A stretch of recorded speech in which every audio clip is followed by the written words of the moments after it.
ओम अज्ञानतिमिरान्धस्य ज्ञानाञ्जनशलाकया चक्षुरुन्मीलितं येन तस्मै श्रीगुरुवे नमः। जय श्री कृष्ण चैतन्य प्रभु नित्यानंद श्री अद्वैत गदाधर श्रीवास आदि गौर भक्त वृंद।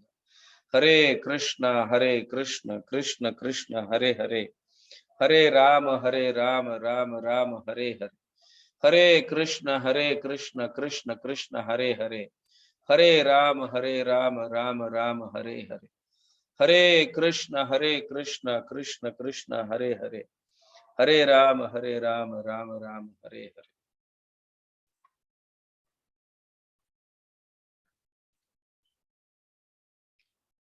यस, अवंती ब्राह्मण का ये एक वर्ष बहुत इंटरेस्टिंग है। देहम मनोमात्रम इहम ग्रहीत्वा ममाहम इति अंध धियो मनुष्यः एषो अहम अन्यो या अयम इति भ्रमेण दुरंत पारे तमासी भ्रमन्ति। देहम मनोमात्रम इमं गृहीत्वा ममाहम इति अंध धियो मनुष्यः एषो अहम अन्यो अयम इति भ्रमेण दुरंत पारे तमसी भ्रमंती। It's a very interesting verse. तात्पर्य बहुत सुंदर है इसका। इस तरह कहा जा रहा है,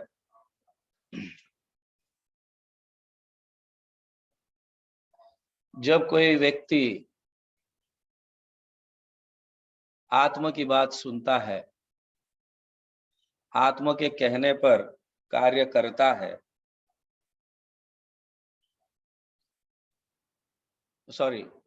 मन की बात सुनता है, मन पर नियंत्रित नहीं करता, मन की बात सुनता है, मन कहने से कार्य करता है या मनमानी करता है, ऐसे जीवात्मा, ऐसे आत्मा को भौतिक शरीर लेना ही पड़ेगा। क्योंकि उसकी बुद्धि कमजोर है, अंधकार है, इसलिए वो हर चीज को मेरा और मैं या मेरे से संबंधित ऐसा ही सोचते रहता है।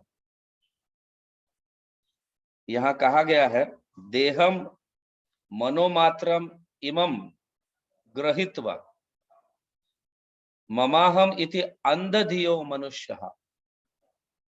जो व्यक्ति मन की बात सुनता है, मनमानी करता है, उसे निश्चित रूप से इस भौतिक जगत में भौतिक शरीर धारण करना ही पड़ेगा, और मैं और मेरा इसके इर्द गिर्द ही रहेगा इसका मन। तो ऐसे भावनात्मक आत्मा जो मन की बात सुनता है, मन पर नियंत्रित नहीं करता है, मनमानी करता है, तो उसे अनेक योनियों में भ्रमण करना पड़ेगा इस भौतिक जगत में।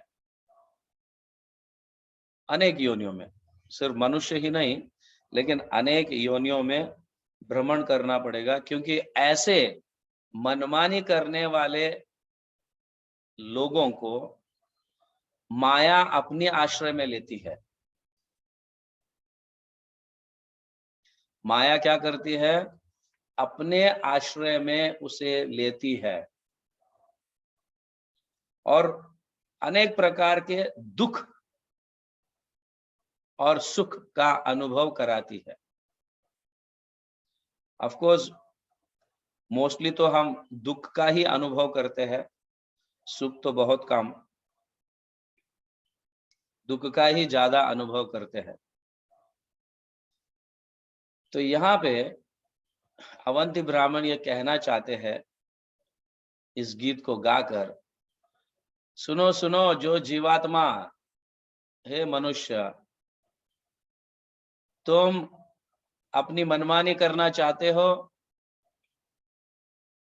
मन की बात सुनकर कार्य करना चाहते हो, कोई बात नहीं, बट आपको इस भौतिक देह को प्राप्त करते रहना पड़ेगा अनादिकाल तक। और माया के आश्रय में रहकर तुम्हें अनेक प्रकार के योनियों में या योनियों में गोता खाना पड़ेगा। जैसे समंदर में गोते खाते हैं, उसी तरह से इस भवसागर के अनेक प्रकार के योनियों में गोते खाना पड़ेगा। और इस तरह से जो समझ है या बुद्धि है मनुष्य की, बुद्धि नष्ट होने लगती है। और अच्छी बुद्धि मनुष्य योनि प्राप्त करने के बावजूद भी अगर भगवान का आश्रय नहीं लेता है, तो भगवान के नाम के प्रति कहो या भगवान के प्रति कहो, वो अपराधी बन जाता है। कहने का तात्पर्य, उदाहरण यह है कि भक्त बनने के बावजूद भी या भगवान की कृपा होने के बावजूद भी जो व्यक्ति मन को नियंत्रित नहीं कर पाता या नहीं करने का चेष्टा करता है या मनमानी करता है या मनमानी ढंग से कार्य करता है, तो निश्चित रूप से वो भगवान के नाम के प्रति, भगवान के प्रति अपराधी होगा। क्योंकि वो सुविधा किया गया है उस मनुष्य को, या मतलब उस जीवात्मा के ऊपर कृपा कर भक्तों का संग प्राप्त करवाया गया है, फिर भी वो अपने बुद्धि का इस्तेमाल नहीं करता है।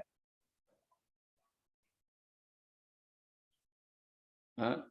तो भगवान के नाम के प्रति अपराधी है और भगवान से फिर दूर जाने लगता है। भगवान से कहो या भगवान के भक्तों के संग से कहो, वो दूर जाने लगता है। बट जो व्यक्ति मन को नियंत्रित करता है और भगवान की सेवा में अपने इंद्रियों को लगाता है, हाँ, ऐसा व्यक्ति धीरे धीरे धीरे योग माया के आश्रय में आ जाता है। महामाया अलग है और योग माया अलग है। महामाया इस भौतिक जगत को कंट्रोल करती है और महामाया भौतिक जगत को कंट्रोल करती है और योग माया आध्यात्मिक जगत पर कंट्रोल नियंत्रित करती है। जो जीवात्मा भगवान की सेवा करना चाहता है, उस जीवात्मा को योग माया अपनी आश्रय में लेकर उसे राह दिखाती है या सारी भगवान की सेवा करने के लिए सारी सुविधाओं की उपलब्धि करवाती है।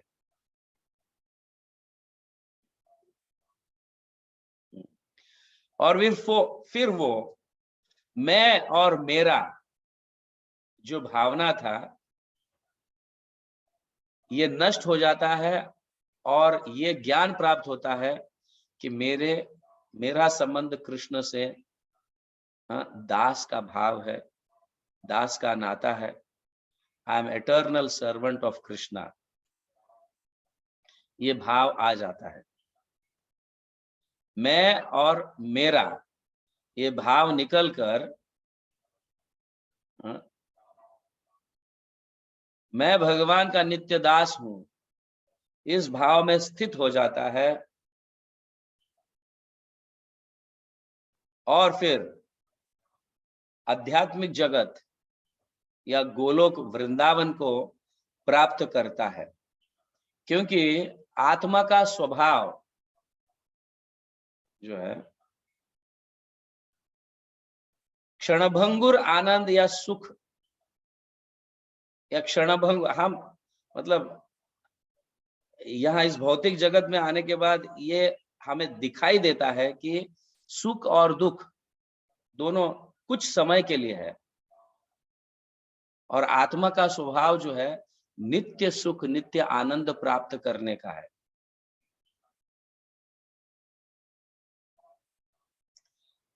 तो इस द्वंद्व जो है सुख और दुख, और वो भी क्षण भंगुर सुख और दुख, या डुअलिटीज कहो, दिन रात कहो, सुख दुख कहो, ऐसे द्वंद्व से परे हो जाता है। क्योंकि आध्यात्मिक जगत में दिन रात नहीं है या सुख दुख नहीं है, वहां पे नित्य आनंद है, हर हमेशा प्रकाशित है, प्रकाशमय है। तो माया उसे आध्यात्मिक जगत में ले जाती है जहां पे आत्मा का कॉन्स्टिट्यूशनल पोजीशन जो है, भगवान की सेवा कर कर नित्य आनंदमय रहने का जो स्वभाव है आत्मा का, वो उसे प्राप्त होता है। और सारे जीवात्माओं का एक ही स्वभाव है, सारे जीवात्मा एक है और उनका स्वभाव एक ही है। वो क्या है? जीवेर स्वरूप है कृष्णेर नित्यदास।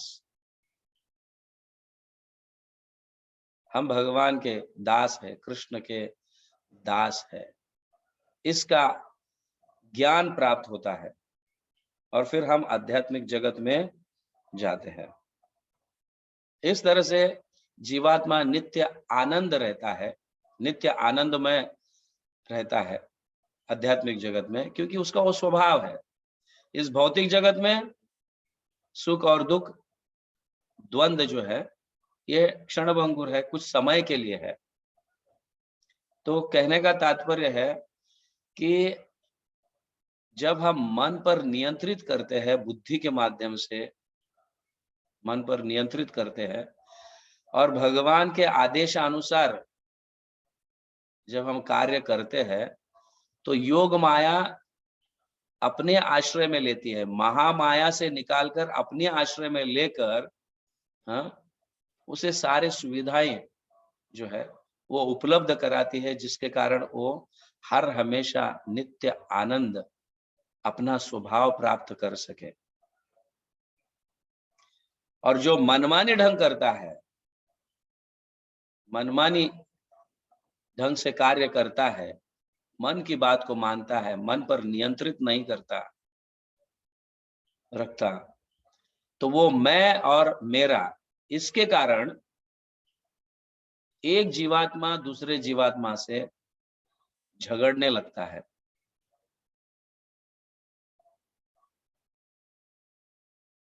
जब मनमानी ढंग से कार्य करते हैं तो स्वाभाविक रीति से मैं और मेरा ये सर्कल में आ जाते हैं और फिर वहां पे एक दूसरे के प्रति ईर्ष्या भाव, द्वेष, इसलिए झगड़े होने लगते हैं। बट शुद्ध भक्त जो है ऐसे पतित जीवात्माओं पर उदार होकर, कंपैशनेट होकर, उनका उद्धार करने हेतु उनके संग में रहता है और ऐसे बद्ध जीवात्माओं को भगवान की सेवा में लगाता है। इसीलिए वो कृष्ण बंधु है, कृष्ण का मित्र है। शुद्ध भक्त जो है वो कृष्ण का मित्र है, क्योंकि कृष्ण चाहते हैं कि बद्ध जीवात्मा किसी तरह से मेरे पास आए, और वो कार्य मीडिया जो है या माध्यम जो है, ये शुद्ध भक्त बनकर, ये शुद्ध भक्त जो है इनको, इस बद्ध आत्माओं को भगवान के तरफ ले आते हैं। इसीलिए वो कृष्ण के सखा है, कृष्ण के मित्र है। इसी तरह से मन भी फिर उस आत्मा का मित्र बन जाता है। जो पहले शत्रु था, जो पहले शत्रु था, जो मन पहले शत्रु था, इस तरह से ये मन मित्र बन जाता है, क्योंकि हम कृष्ण की सेवा कर रहे हैं। क्योंकि कृष्ण को ऐसे भक्त पसंद है जो भगवान मतलब कृष्ण के उपदेशों का, आदेशों का पालन करते हैं। जैसे शुद्ध भक्त कृष्ण के मित्र है, क्योंकि वो आत्मा पर मन पर नियंत्रित किया है, इंद्रियों पर नियंत्रित किया है, तो उनका मन मित्र बन गया। ठीक उसी तरह से बद्ध जीवात्मा भी जब कृष्ण की सेवा करने लगते हैं, कृष्ण के आदेशों का पालन करने लगते हैं, तब मन भी मित्र बन जाता है। जैसे कृष्ण की सेवा करने से हम कृष्ण के मित्र बन जाते हैं। तो इस तरह से मन भी जो है मित्र बन जाता है और नित्य रूप से कृष्ण की सेवा करने लगता है, जो कृष्ण को पसंद है। ये बहुत सुंदर है ये श्लोक।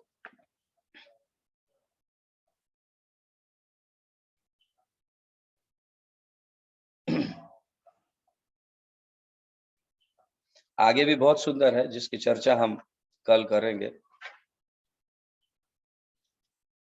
ओके, तो हमें कोशिश करना है कि मन को मित्र बनाने का, ये कोशिश हमें करना चाहिए।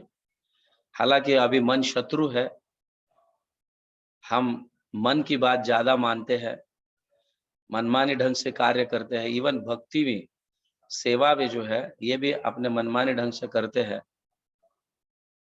तो निश्चित रूप से ऐसे मनमानी ढंग से करने वाले भक्त भी जो है वो अगले जन्म में या फिर वह भौतिक शरीर प्राप्त करते हैं, क्योंकि ये भाव नहीं जाता है मैं और मेरा,